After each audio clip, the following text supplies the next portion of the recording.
Hello मेरे प्यारे बच्चों, क्या हाल चाल। बढ़िया सब। तो स्वागत है आपका मेरे YouTube channel UP board classes 10th and 12th में। तो स्टूडेंट, मैंने आपको पहले बता दिया था कि मैं गद्यांश बताऊंगा आपके लिए 14। तो उसमें से एक जरूर फंसेगा। अगर नहीं फंसे ना, हमारी गारंटी है, एक गद्यांश फंसेगा तो आपके 6 नंबर पक्के हो जाएंगे। तो उसी में से मैं आज चार चार के माध्यम से मैं मतलब 2 वीडियो में चार चार गद्यांश बताऊंगा और एक में मैं 6 बताऊंगा, तो आपके 14 गद्यांश पूरे हो जाएंगे। ठीक है ना। तो शुरू करते हैं। अगर आप इनको फंसा लोगे ना तो आपके 6 नंबर पक्के। ठीक है ना। तो मैंने गद्यांश, ये मतलब मैंने आंसर लिखा है इस पे। गद्यांश मैंने स्क्रीन पे साइड में लगा दिया है, तो आप देख लेना। ये लग गया होगा। विश्वास पात्र से मित्र से बड़ी भारी रक्षा रहती है। ठीक है ना। तो शुरू करते हैं। सबसे पहले क्वेश्चन आएगा कि आप क्वेश्चन देख सकते हैं, उपयुक्त गद्यांश का संदर्भ लिखिए। तो संदर्भ लिखते हैं सबसे पहले। यह हमारी पाठ्य पुस्तक देखें, हिंदी के गद्य खंड के मित्रता पाठ से लिया गया है। इसके लेखक रामचंद्र शुक्ल हैं। आपको इतना ही लिखना है, तो आपके 2 नंबर इसमें पक्के हो गए। ओके। इसके बाद आपको, आप देखो एक और क्वेश्चन दूसरे नंबर पे, रेखांकित मतलब गद्यांश के रेखांकित अंश की व्याख्या। रेखांकित अंश की व्याख्या आप देख सकते हैं, वहाँ पे जो लाइन सी हो रही है ना नीचे नीचे, उसको कहते हैं रेखांकित अंश। तो शुरू करते हैं। आप इतना लिख दोगे तो आपके 2 नंबर और पक्के हो जाएंगे। आचार्य रामचंद्र शुक्ल जी का कहना है, जिस प्रकार अच्छी औषध आपके शरीर को अनेक प्रकार के रोगों से बचाकर स्वस्थ बना देती है, उसी प्रकार विश्वसनीय मित्र अनेक बुराइयों से बचाकर हमारे जीवन को उत्तरत तथा सुंदर बनाता है। हमारा मित्र ऐसा होना चाहिए जिस पर हमें हमें यह विश्वास हो कि वह हमें सदा उत्तम कार्यों में लगाएगा, हमारे मन में अच्छे विचारों को उत्पन्न करेगा। इसके बाद आगे, विचारों को उत्पन्न करेगा। अतः हमें ऐसा मित्र चुनना चाहिए जिस पर हमें यह विश्वास हो कि वह हमें कुमार्ग से हटाकर सुमार्ग की ओर ले जाए। तो इसमें आपको इतना लिखना है। तो आप देख सकते हैं। अब देखें तीसरा क्वेश्चन। उसमें गद्यांश में अब हट गया, हो गया गद्यांश। पर तीसरा क्वेश्चन था, हमें अपने मित्रों से क्या आशा रखनी चाहिए। ठीक है। तो उसमें लिखना है आपको, हमें ऐसे मित्र को सच्चा मित्र कह सकते हैं जो हमें उत्तम संकल्पों से दृढ़ करेगा, बुराइयों से बचाएगा बचाएगा हम में सत्य, पवित्रता और मर्यादा रूपी मानवीय मूल्यों और सदैव उत्साहित करेगा। इसमें आपको इतना लिखना है। तो अब चलते हैं दूसरे गद्यांश की ओर। ठीक है। तो ये आ गया दूसरा गद्यांश, आपकी स्क्रीन पे लग गया होगा, आप देख सकते हैं। कुसुम का ज्वर सबसे भयानक होता है। तो यूँ तो सबसे ज़्यादा मोस्ट इम्पोर्टेंट है, मोस्ट इम्पोर्टेंट, यूँ सबसे ज़्यादा मोस्ट इम्पोर्टेंट है, ये हर बार ही फंसता है। ठीक है ना। तो शुरू करते हैं।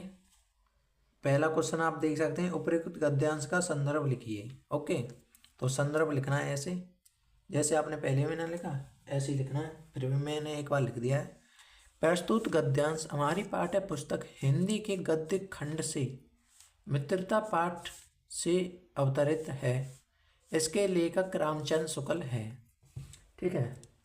इसके बाद आप दूसरा क्वेश्चन देखें। दूसरा क्वेश्चन में देख सकते हैं, रेखांकित अंश की व्याख्या। ठीक है। तो रेखांकित अंश मैंने बताया था, जो कुसुम का ज्वर देख सकते हैं आप, उसके नीचे लाइन सी आ रही है ना, उससे कहते हैं रेखांकित अंश।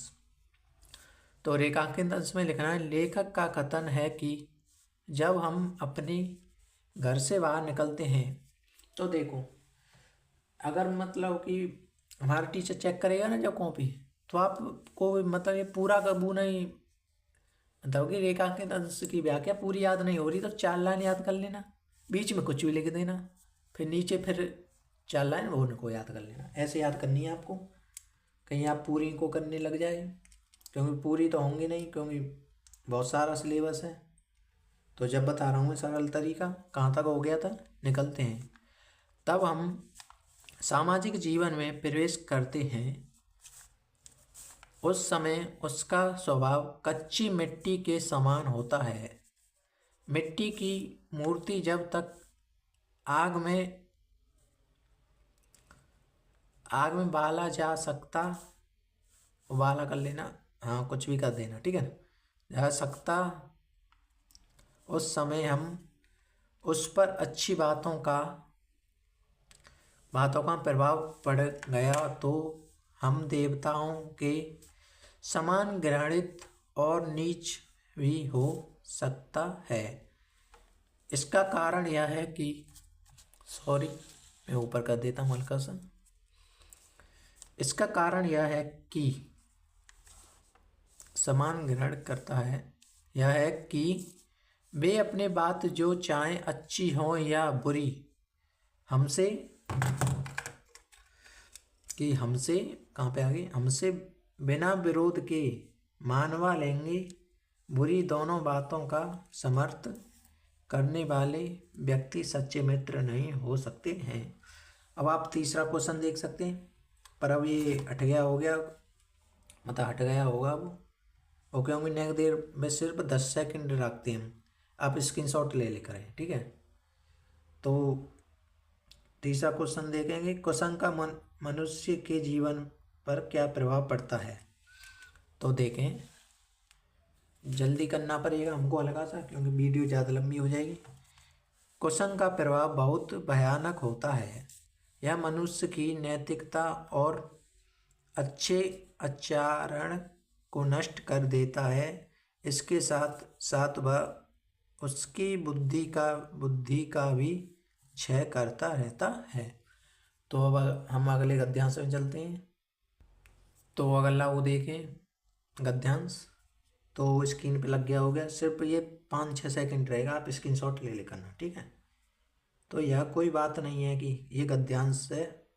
तो इस पे पहला क्वेश्चन क्या लिखा है कि संदर्भ लिखना है इसमें पहले क्वेश्चन में, ठीक है ना। तो संदर्भ मैंने डॉट डॉट कर दिया, क्योंकि पहले वाले में मैंने बता दिया, क्योंकि ये उसी चैप्टर में से, ओके। तो मैंने पहले चैप्टर में से 3 ही बताएं, ये तीनों में से एक मेरे हिसाब से यही फंस जाएगा। तो दूसरा क्वेश्चन देखें आप, ओके। रेखांकित अंश की व्याख्या कीजिए, ठीक है। जो रेखांकित अंश मैंने बता दिया है, तो शुरू करते हैं। शुक्ल जी कहते हैं कि दो व्यक्तियों में मित्रता होने के लिए यह आवश्यक नहीं है कि उनके स्वभाव एक जैसे हों और उनकी रुचियां समान हों, वरन कहते हैं जिसे भिन्न स्वभाव के लोगों में भी मित्रता हो सकती है। समाज में व्याप्त विभिन्नता को देखकर निर्धन धनी की और निर्बल शक्तिशाली की ओर आकर्षित होता है, जिससे कि उन्हें विपरीत समय में उचित प्रेरणा, इसके बाद आगे देखें, प्रेरणा मिल सके, जिससे कि वह भी कुछ समय के लिए तो चिंता मुक्त हो जाए। तो यहाँ पे ये इतना हो गया। उसके बाद आप तीसरा क्वेश्चन देखें, स्क्रीनशॉट ले लीजिए, मैं क्वेश्चन बता दे रहा हूँ। व्यक्ति एक दूसरे की ओर क्या देखकर आकर्षित होता है। तो देखें, उत्तर है इसका, विभिन्नता की ओर देखकर व्यक्ति एक दूसरे की ओर आकर्षित होता है। विभिन्नता मतलब क्या, बातचीत कहते हैं विभिन्नता को। आशय यह है कि व्यक्ति में जो गुण नहीं होते हैं, उन्हें जब वह दूसरे व्यक्ति में देखता है। तो आपके अब क्या गद्यांश हो गए 3, तो एक और बता देता हूँ मैं। लास्ट गद्यांश रह गया है, फिर अगली वीडियो में बताएंगे 4 गद्यांश, फिर 6 गद्यांश बताएंगे। ओके, तो आप गद्यांश स्क्रीन पे लग गया हो गया, तो आप देखें उपर्युक्त गद्यांश का संदर्भ लिखिए। तो संदर्भ देखें सबसे पहले, यहाँ पे संदर्भ काली पेन से लिखे ना, नीली लाल से नहीं, ठीक है। प्रस्तुत गद्यांश हमारी पाठ्य पुस्तक हिंदी के गद्य खंड से एशिया तू ना गई मेरे मन से, एशिया तू ना गई मेरे मन से लिया गया है। इसके रचयिता रामधारी सिंह दिनकर हैं। आपको इतने लिखना है। उसके बाद दूसरा क्वेश्चन देखें आप, रेखांकित अंश की व्याख्या कीजिए, ठीक है। लेखक का कथन है कि जो व्यक्ति ऊंचा उठना चाहता है वह, इससे पहले रुकें कि 4 लाइन मतलब 2 लाइन याद कर लो इसमें से आप, ठीक है, और 2 लाइन नीचे से याद कर लो, बीच में कुछ भी लिख दो, यूं टीचर देखना नहीं चेक करने पे, ठीक है। तो वह ही अच्छे कार्यों से ऊंचा उठ सकता है। यदि किसी व्यक्ति का पतन होता है तो किसी की निंदा से नहीं, अपितु उसके अच्छे गुणों के नष्ट हो जाने से होता है। अपने अंदर मानवीय गुणों का विकास करें, ये मतलब कवि ने कहा है। इसके बाद आप तीसरा क्वेश्चन देखें, मनुष्य को उत्तरति कैसे हो सकती है।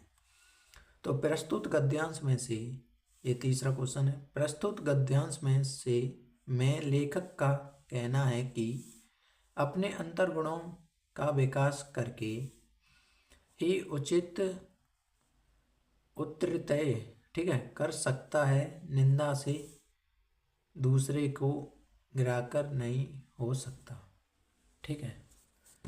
ये आपके गद्यांश पूरे हो चुके हैं। आपके अब कितने रह गए, आपके 10 गद्यांश और रह गए। 10 गद्यांश और बता दूंगा तो आपके 6 नंबर पक्के, और 14 गद्यांश में आपके पद्य में से बताऊंगा। आप किसी की वीडियो मत देखो, नहीं तो देखना तो देख लो। तो मेरा तो अब टारगेट 80+ का है, तो मैं तो मानूंगा नहीं पढ़ाए बिना। आप मेरी वीडियो देखो या मत देखो, ठीक है। तो मिलते हैं अगली वीडियो में, तब तक के लिए बाय।